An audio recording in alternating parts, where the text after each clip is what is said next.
Hello everyone, how are you? This is Dr. Chavikar. Welcome to my channel Krishna Institute of Law. देखिए, मैंने आपको interpretation पे बहुत सारे लेक्चर दिए हैं, उसमें मैंने आपको वेरियस टॉपिक जो हैं डिस्कस किए हैं।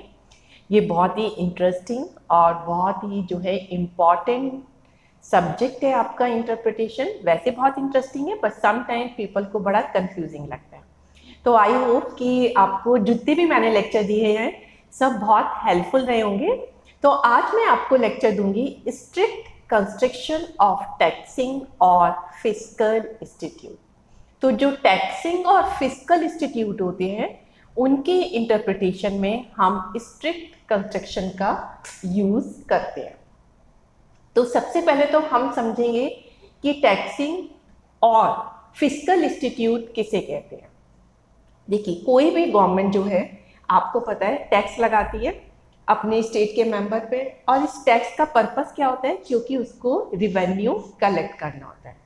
तो जो टैक्स होता है वो स्टेट का बहुत इम्पॉर्टेंट इनकम का सोर्स होता है, और इससे जो इनकम मिलती है उसको फिर वो जो है डिफरेंट लोगों के लिए जो वेलफेयर एक्टिविटी होती है उसमें एक्सपेंड करती है।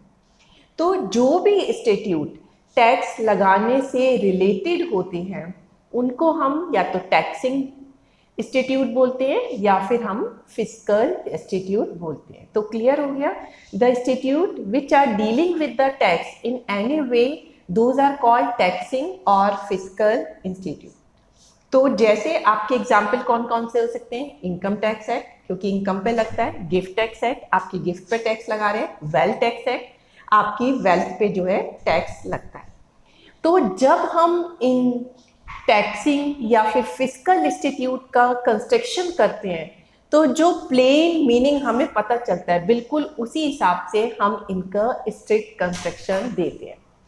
हम किसी भी बंदे को जबरदस्ती इन टैक्सिंग इंस्टीट्यूट के प्रोविजन में नहीं लेकर आएंगे, और ना ही अगर कोई पर्सन इनके एम्बिट में आ रहा है तो उसको हम छोड़ेंगे। तो इसीलिए स्ट्रिक्ट कंस्ट्रक्शन इसको कहा जाता है कि जब हम इनका इंटरप्रेट करते हैं तो बिल्कुल स्ट्रिक्ट कंस्ट्रक्टिव वे में करते हैं। तो इसके प्रिंसिपल देखिए, प्रिंसिपल को देख के आपको समझ में आ जाएगा कि हम इनका कंस्ट्रक्टिव कैसे करते हैं। सबसे पहला है word not to be stretch against a taxpayer.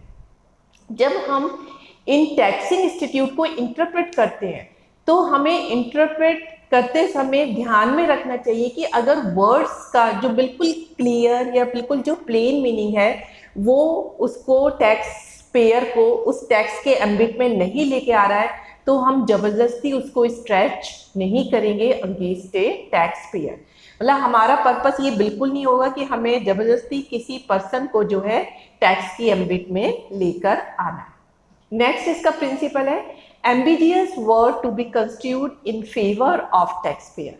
देखिए, बहुत से वर्ड ऐसे होते हैं जो बहुत ही एम्बिगियस होते हैं और उनका मीनिंग जो है क्लियर नहीं होता है और अनएम्बिगियस नहीं होता है।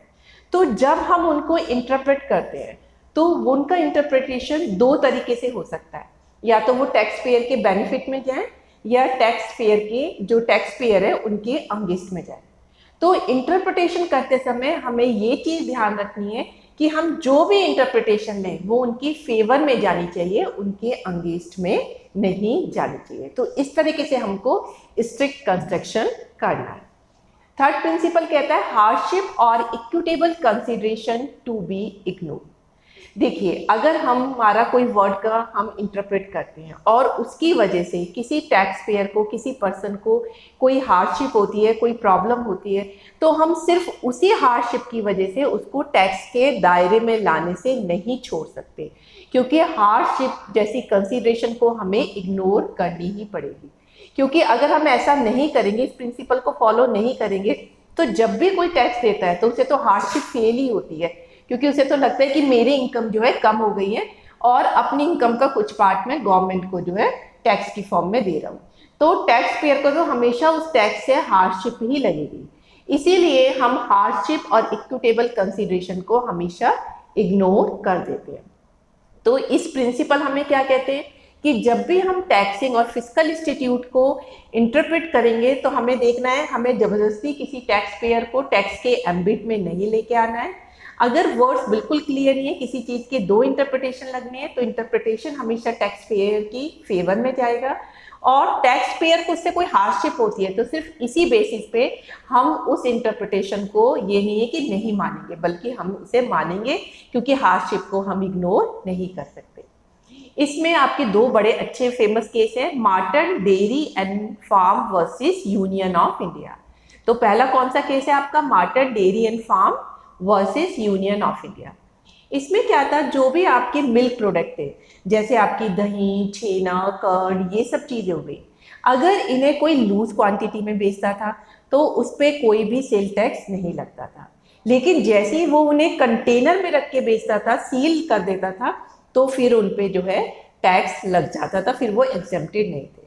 तो क्वेश्चन अराइज हुआ कि एक ही मिल्क प्रोडक्ट है, आपकी छेना है या आपकी दही है, वो आप लूज क्वांटिटी में बेच रहे हो तो टैक्स नहीं है, कंटेनर में डाल के उसका कोई फॉर्म तो चेंज नहीं हो जाएगा, और उसको आपने टैक्स लगा रखा है, तो इस पर भी टैक्स नहीं लगना चाहिए।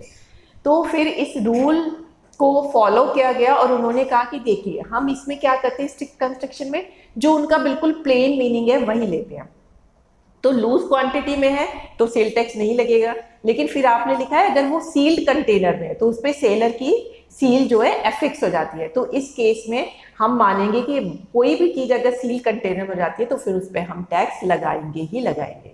हार्डशिप को जो है हम इसमें कंसीडर नहीं कर सकते।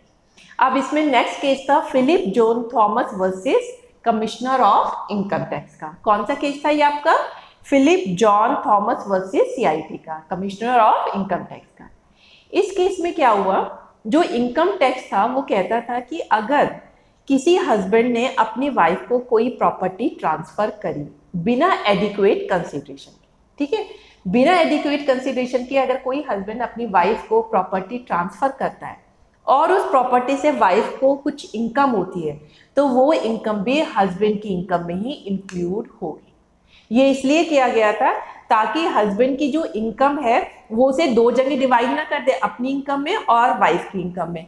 तो इस प्रोविजन से बचने के लिए कि अगर आप बिना किसी एडिक्वेट ट्रांसफर के एसेट्स को ट्रांसफर कर रहे हो, उससे जो इनकम हो रही है, अगर आप ट्रांसफर नहीं करते तो फिर वो हस्बैंड की इनकम में आती, लेकिन आपने ट्रांसफर करके वो इनकम किसको ट्रांसफर कर दी, एक तरीके से वाइफ की। तो इस तरीके से आपकी क्या हो गई थी, आपकी जो टैक्स लाइबिलिटी थी वो कम हो गई थी। तो ऐसा पॉसिबल नहीं है, ये इनकम टैक्स बताता था। लेकिन उन्होंने कहा यहाँ पे हमने दो वर्ड यूज किए, हस्बैंड और वाइफ। तो इसलिए हमें ये जरूर देखना है कि जब हम प्रॉपर्टी को ट्रांसफर कर रहे हैं और जब उस प्रॉपर्टी से इनकम हो रही है, उन दोनों टाइम पे ही हस्बैंड वाइफ का रिलेशन होना चाहिए। अगर इन दोनों टाइम पे हस्बैंड वाइफ का रिलेशन नहीं है तो फिर हम वाइफ की इनकम को जो है हस्बैंड की इनकम पे इंक्लूड नहीं कर सकते। तो इस केस में जो हस्बैंड था उसने मैरिज से पहले ही अपनी वाइफ को कुछ ऐसे ट्रांसफर कर दी थी। तो इसका मतलब मैरिज से पहले ही ट्रांसफर करी, तो उस वक्त उनमें हस्बैंड और वाइफ का तो वो था ही नहीं। तो इसीलिए हमें जबरदस्ती वर्ड को स्ट्रेच नहीं करना है टैक्स पेयर के अगेंस्ट में। तो जब हमें साफ साफ दिख रहा है कि हस्बैंड वाइफ की रिलेशनशिप होनी चाहिए एसेट्स को ट्रांसफर करते समय, और मैरिज से पहले करिए तो ये रिलेशनशिप नहीं है, तो वो टैक्स के एम्बिट में नहीं आएगी। तो हम वाइफ की इनकम को हस्बैंड की वाइफ में इंक्लूड नहीं कर सकते। क्लियर हो गया? तो आई होप कि आपको टैक्सिंग और फिस्कल इंस्टीट्यूट बिल्कुल क्लियर हो गया होगा, and I do hope it will be very helpful for you. So that's all for today lecture. Thank you very much.